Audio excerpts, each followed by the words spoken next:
Welcome, everyone. And I thank each of you, our inductees, our current members of Phi Beta Kappa, and our guests for joining together virtually for this year's induction.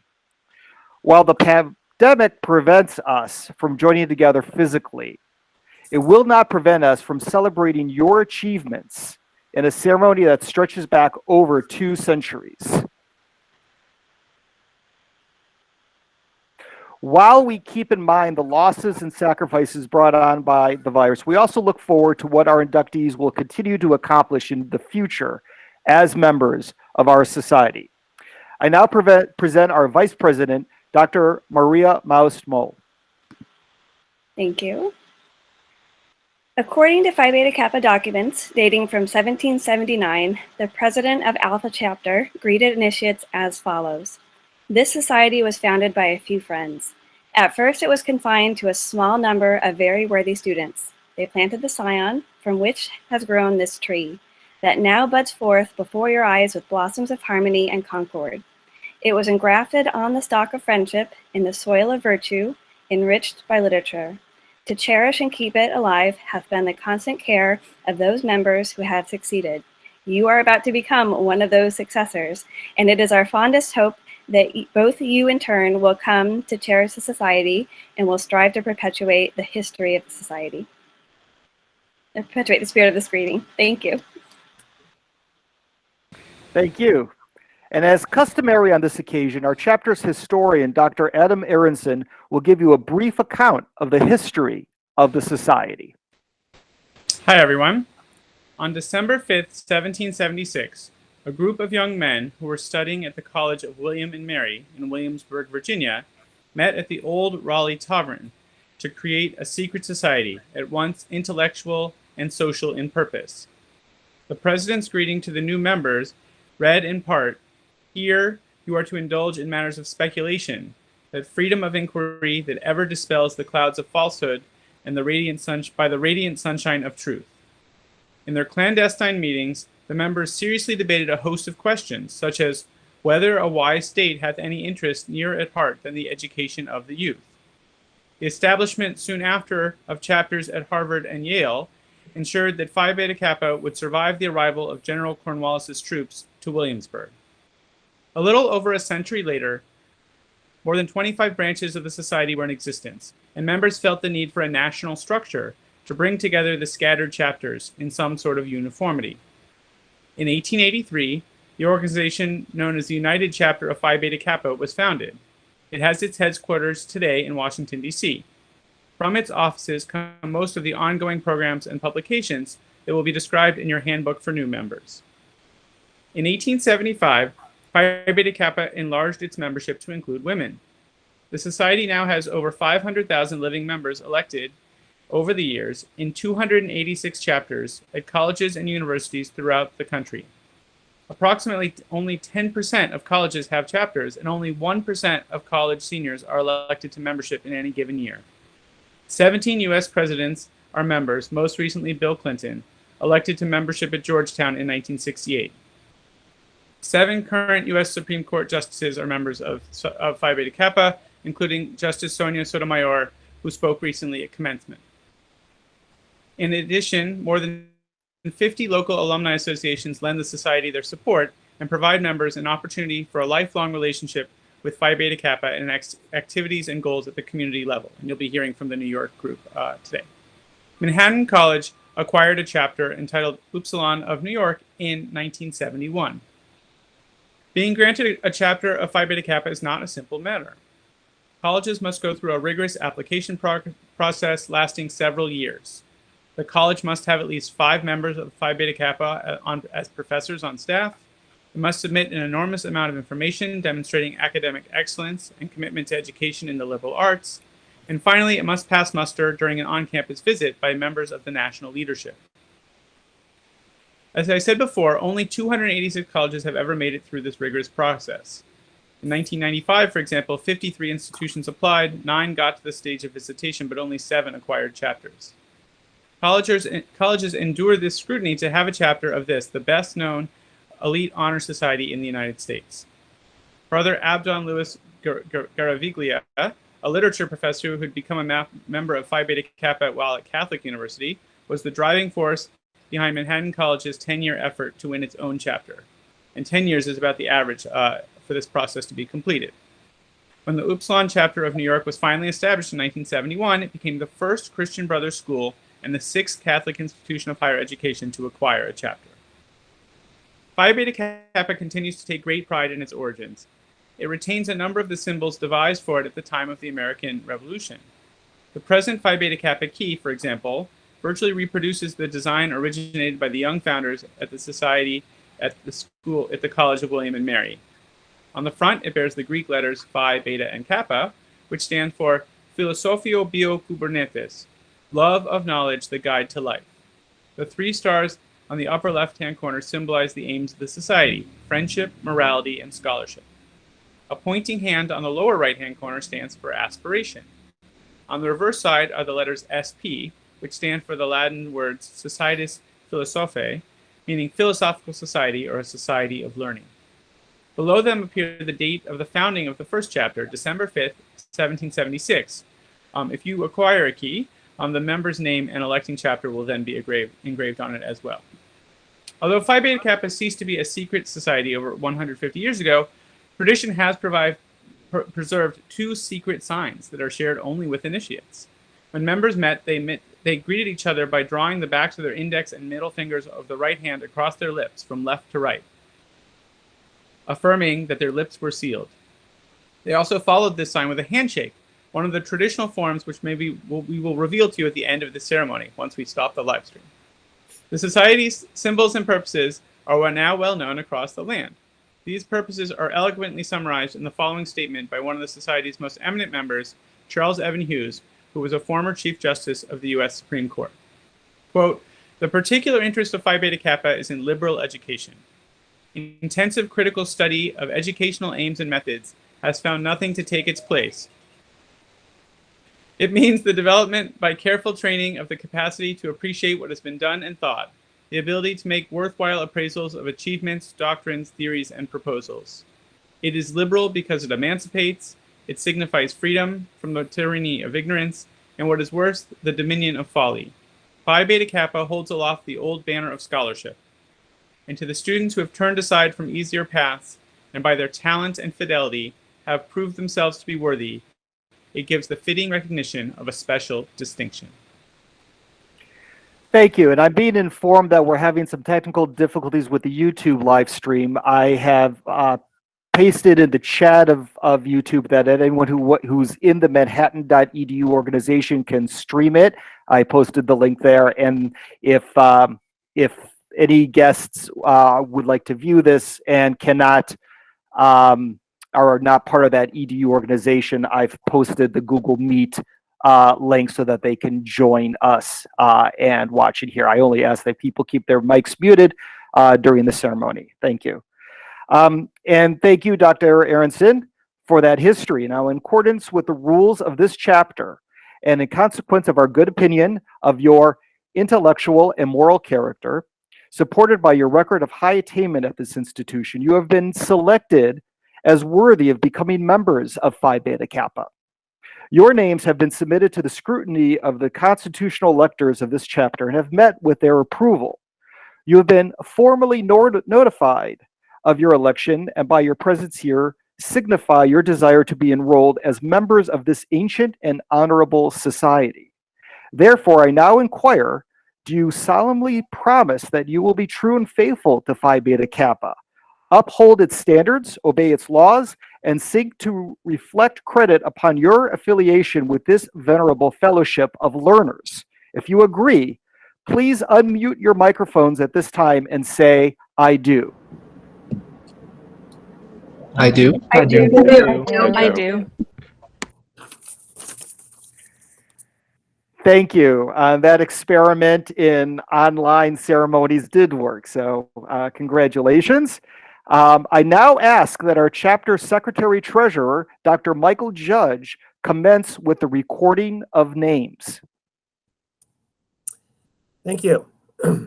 Each of you has now affirmed your loyalty to Phi Beta Kappa and pledged to uphold its standards.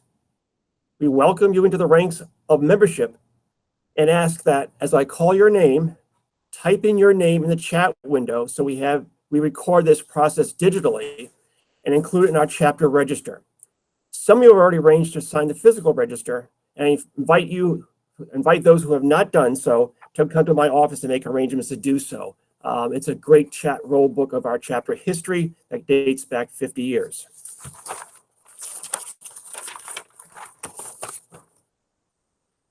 Rachel Adawa Asate.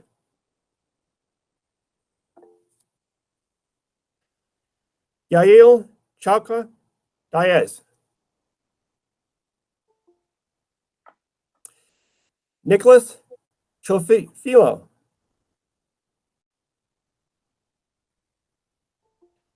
Eric Ciccotelli. Juliana DeLuca. Gabriella DePina.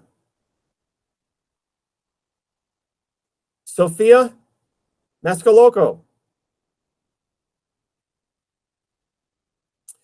Grace Drogi.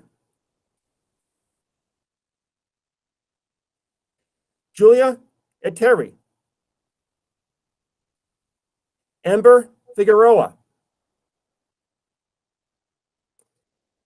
Cameron Holly.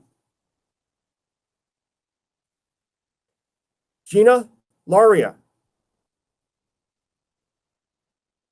Hari Krishnan Nair. Kaylee Pupilo. Kai Reiner. Jesse Rising.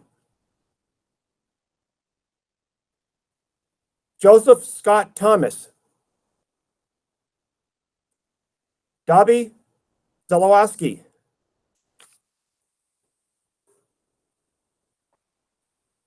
Thank you all.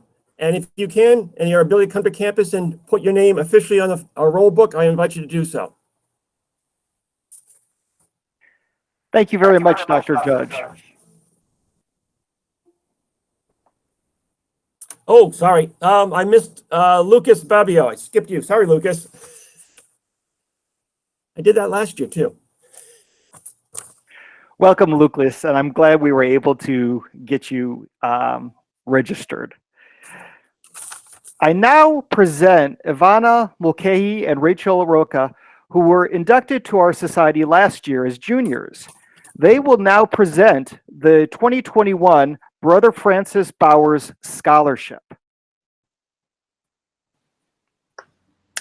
Brother Francis Bowers was a charter member of Manhattan College's Upsilon of New York chapter of Phi Beta Kappa in 1971. He served as chair of the undergraduate and graduate English departments, dean of the School of Arts and Sciences, and provost and academic vice president of the college. Later, he served as the academic advisor for intercollegiate athletics. He was the president of our chapter of Phi Beta Kappa until 1976, then worked tirelessly as its secretary-treasurer from 1993 to 2003. Brother Bowers exemplified the value of a liberal arts education. In his memory, the Brother Francis Bowers Scholarship was established to be awarded annually at this induction ceremony. This is the 5th year that this scholarship is to be awarded. The scholarship is to be awarded to a junior inductee to Phi Beta Kappa who best illustrates Phi Beta Kappa and Lassallean values and will be applied towards educational expenses for the student's senior year of study. This year, the Brother Francis Bowers Scholarship is awarded to Gina Loria. Congratulations.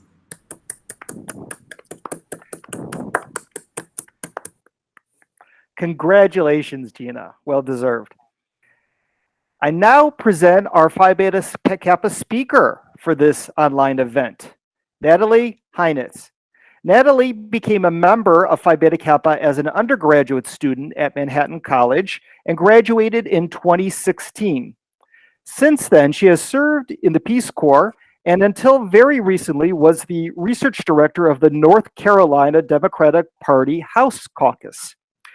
Most recently, just in the last few days, she has accepted a new position as a research manager at the Democratic National Committee.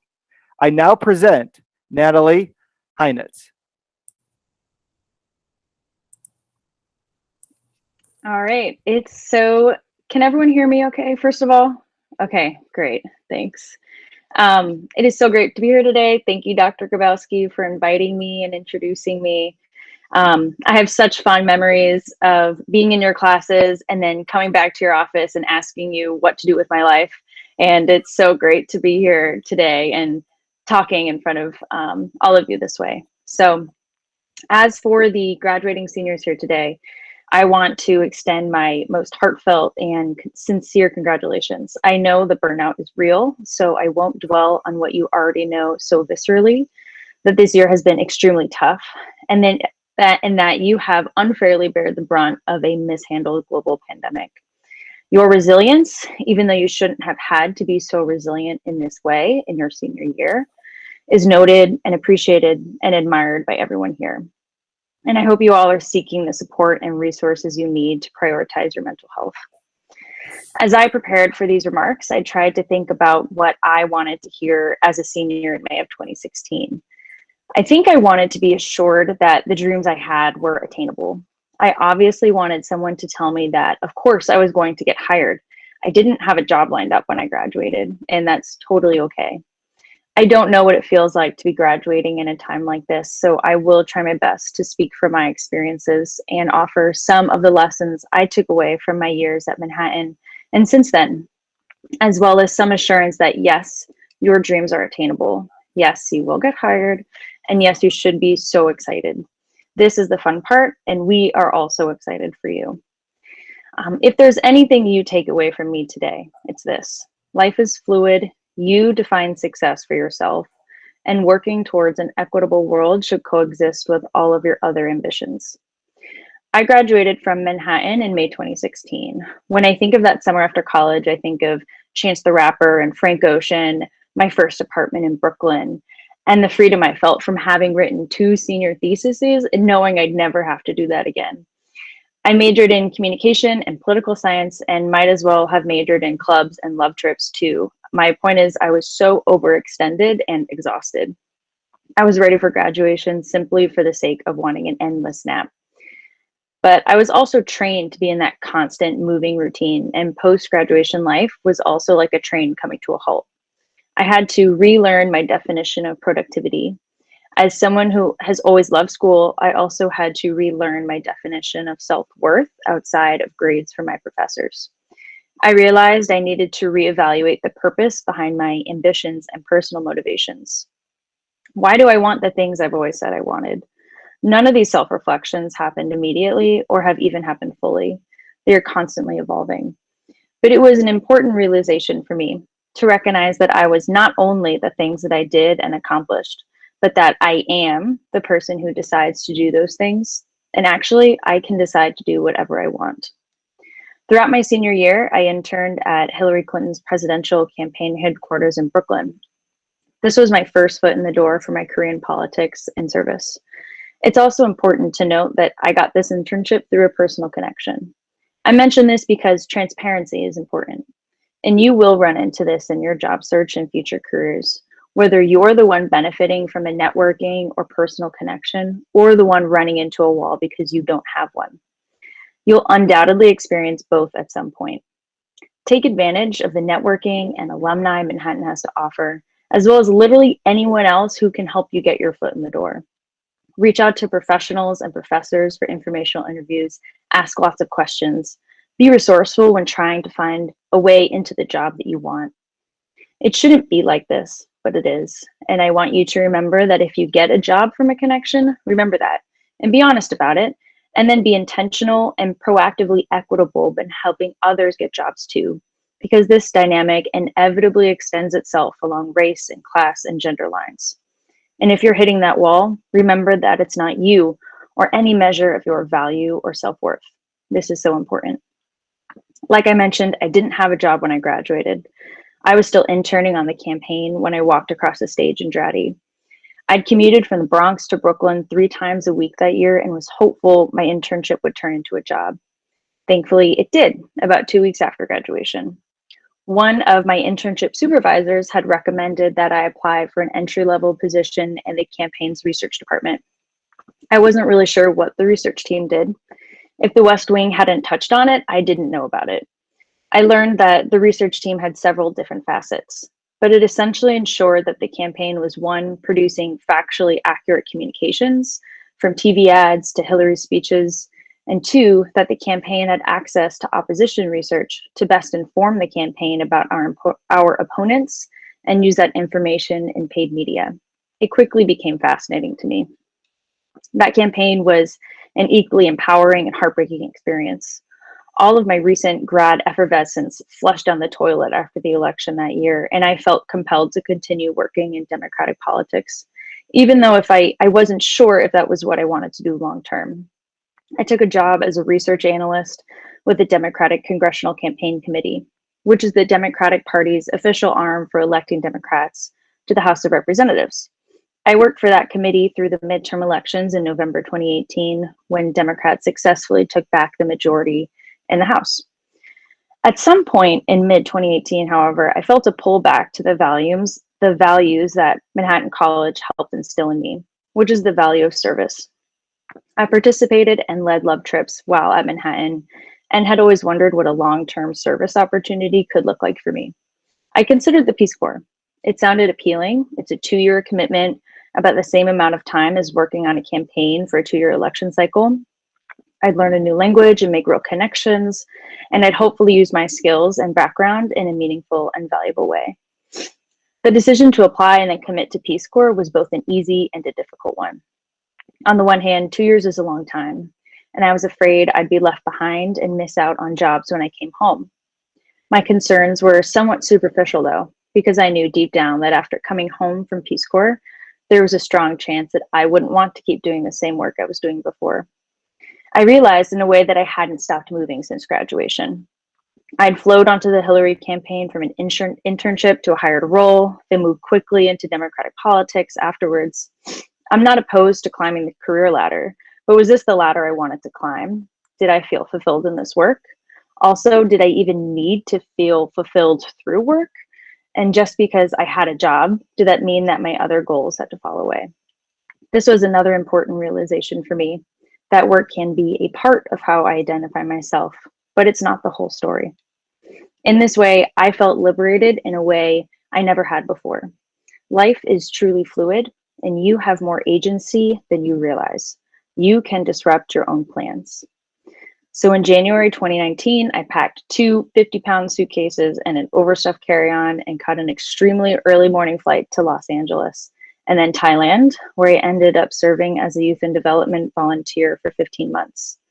I learned Thai and lived about 20 miles from the Cambodian border.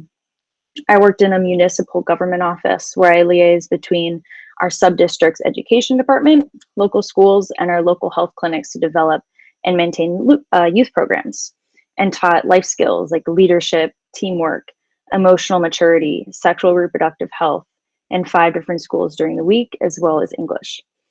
I was like a traveling camp counselor, and it was awesome. But it was really hard in a way that I think would be difficult for anyone to expect until they're in it. I made incredible relationships with my host families, my students, my co-teachers, my colleagues, and my colleagues at the government office. At the best times, I felt my friendships distilled to exactly that. Friendship, in spite of cultural difference and gaps in language understanding. In my more difficult moments, my mental health ricocheted against the bare walls in the airy house where I lived alone for most of my service. And I reflected endlessly on what it meant to be an American volunteer in international development, in an area where American imperialism disrupted communities and rewrote history for its own benefit. These were things I knew and considered before I left for Peace Corps, but they took on new meanings when I was in country. Eventually, it became too much, to a point where my mental health was preventing me from doing my work effectively. I made the decision to end my service early, something Peace Corps calls early termination, or ET. ETing carries a certain stigma in the Peace Corps community. But in some twisted silver lining, I made the decision to ET just a few days before Peace Corps abruptly decided to evacuate all volunteers globally due to the pandemic in March 2020. This meant I'd never have to explain to people why I left my service early if I didn't have to. I could just blame the evacuation. I came home to a quarantine, whiplashed, confused, relieved, guilty, and anxious to make sense of it all. I've tried to stay honest and transparent about my experiences because the reality is you all are going to have ups and you are going to have downs. You're going to get the job and you're not going to get the job. You're going to start something and love it. You're going to start another thing and decide you need to leave it. There's no way to know what this will look like for you now. But throughout my experiences since graduation, I've realized the importance of maintaining a set of core values. When all else fell away, especially when I was out of the confines of school and classes and grades and extracurriculars, it became apparent to me that I had to distill my goals and ambitions to what I truly valued at my core. I don't have these values written down on a piece of paper. They're not always so obvious. But rather, I found that they're remnants of important lessons I've learned in the past. Tidbits from conversations that have continued to linger in my mind, advice from friends and mentors, and memories of growth. Unsurprisingly, a lot of this took place at Manhattan for me, through my liberal arts education and my classes. I promise you that your time here at Manhattan will follow you in ways you won't necessarily realize until you're trying to distill your values and find which way is your next step. My best advice for you now is to remember that you define what success looks like for you, not anyone else. When you're focused on that and the values that compel you, there is no wrong turn. This is a lesson I've taken to heart the last year or so. After returning home from Thailand and taking several months off to quarantine and recenter, I took a job as the research director for the North Carolina Democratic Party House Caucus, remotely, of course. It was my first time working in a senior managerial position where I called the shots, making sure all of our paid media, like TV ads and direct mail, had strong and accurate research, and that our candidates running for the state house had materials they needed to stay informed on various policies. And just last week, I accepted a new job with the Democratic National Committee. My first day is actually tomorrow. While I don't know if I will continue to do political research long term, it's something that empowers me right now and works for me. So as I continue to weigh where my career in life will take me, I also want to draw on one of the most important lessons I took away from my liberal arts education, especially at a school like Manhattan, where respect for all people, working for the poor and social justice, and creating inclusive communities are three of the Lasallian values. It's that working for social justice is, in fact, one of my core values.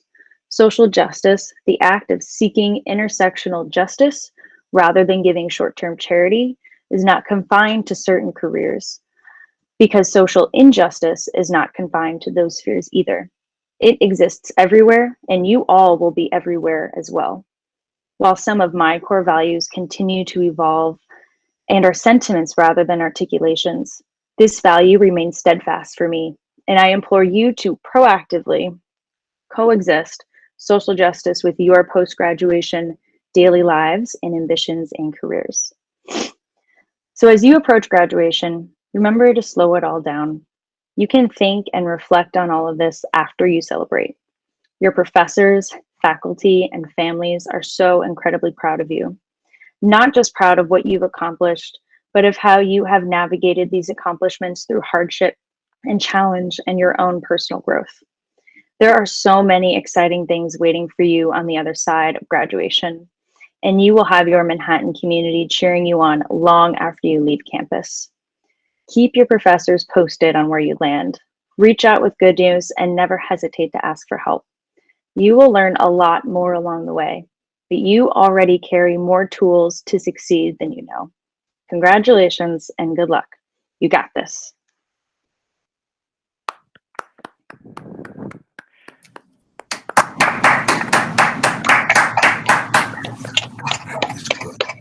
Absolutely wonderful. Thank you so much, Natalie. I understand that I've invited in the chat of the YouTube stream anyone who wishes to continue viewing this to come on to our Google Meet. So I welcome any guests who have joined us to that.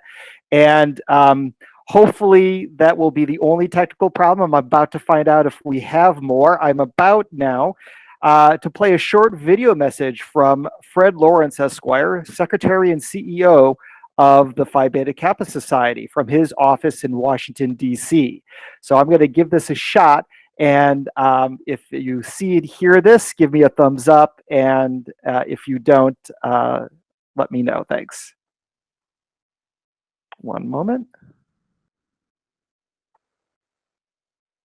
I'm Fred Lawrence, Secretary and CEO of the Phi Beta Kappa Society, and I'm delighted to welcome you as new members of Phi Beta Kappa. Under ordinary circumstances, we would gather in person for a celebratory event. But even under these circumstances, it's my great honor to induct you virtually.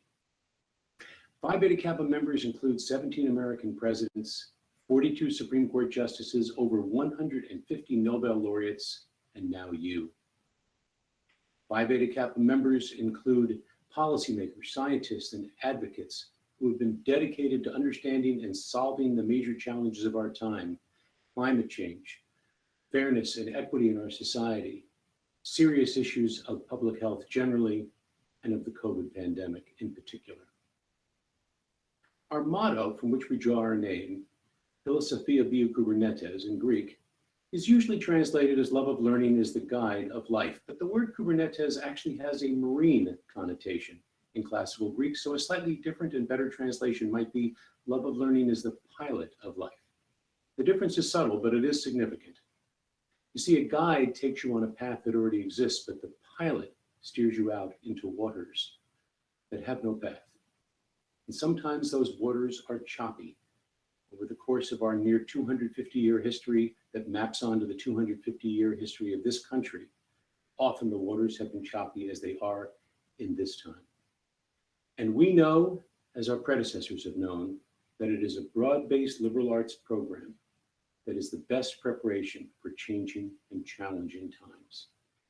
It prepares us for meaningful lives, for productive lives, and for engaged lives as citizens of our local, national, and global communities. For nearly 250 years, Phi Beta Kappa has been inducting members who know, as you do, the value of a broad liberal arts program. Their education served them well in their times, just as your education will serve you well in our times. By joining Phi Beta Kappa today, you now are part of a nationwide, worldwide network of 500,000 members, wherever you go in your postgraduate career. There will be members of Phi Beta Kappa and Phi Beta Kappa institutions with which you can connect. To learn more about Phi Beta Kappa institutions in the area you relocate, please visit pbk.org. Again, congratulations on your extraordinary accomplishments that bring you to this day, and welcome to the Phi Beta Kappa family.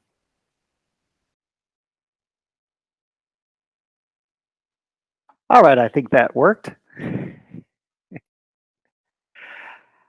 I want to let you know that your admission into Phi Beta Kappa opens many doors to you, including an invitation to participate in a network of young professionals in the New York area. I now present a short message from the Phi Beta Kappa of New York Young Professionals Network. Hello, I'm David Zarowin. Last year, I was inducted into Phi Beta Kappa from New York University, and I currently serve as the Vice Chair of Events within Phi Beta Kappa New York's Young Professionals Network. Thank you so much for inviting me to speak with you today. First, let me congratulate Manhattan College's class of 2021 Phi Beta Kappa inductees on your stellar achievements. We are so proud of your accomplishments. You have demonstrated your passion for learning by participating in a variety of courses and have excelled in a diverse range of majors. I wish we would have been able to have this wonderful celebration in person, but I hope that this virtual recognition will help you take pride in all of the hard work that has brought you to this wonderful day. No matter the obstacle, you persevered and performed at the highest level, and that willingness to learn and desire to succeed deserves genuine kudos. As you transition from undergraduate student to your next opportunity, I hope that you will connect with your peers and seek advice from mentors. With that in mind, I invite you to connect with Phi Beta Kappa's Young Professionals Network. Established in the summer of 2018, the Young Professionals Network provides unique chances to engage with other recent graduates in New York City, sharing experiences and advice. I urge you to take advantage of this group, filled with passionate students from all walks of life. Please expect an email shortly with further information. Thank you for allowing me the privilege of participating in your special ceremony. And once again, let me wish you sincerest congratulations on this incredible achievement, as well as heartfelt good luck in all of your future endeavors.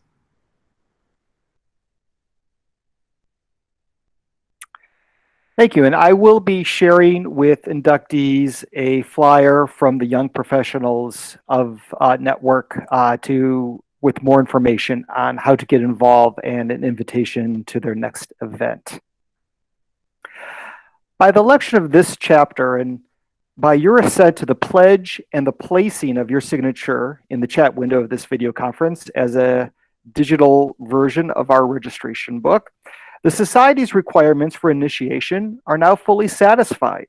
I therefore, in the presence of these members of the Society, declare you to be members of the Upsilon chapter of Phi Beta Kappa in the state of New York. I authorize you to wear its key as a badge and to participate in its meetings. Congratulations, you are now lifetime members of the nation's oldest academic honor society. Be active in its programs and community alumni associations, support its endeavors and lofty goals, and be a working advocate for the liberal arts in our society. It is now my pleasure to welcome you as members of this chapter.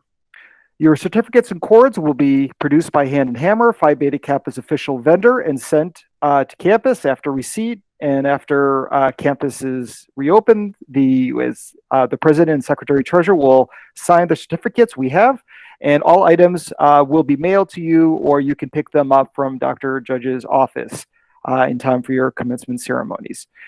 There is one last point to address.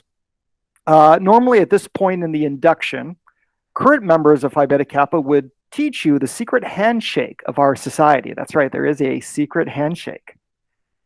Because we are virtual this year, the secretary and CEO of Phi Beta Kappa has recorded a secret video of the secret handshake to share with you. As this is can you guess what I'm about to say? Secret. I will soon end the YouTube live stream and play this video for our new inductees in secret.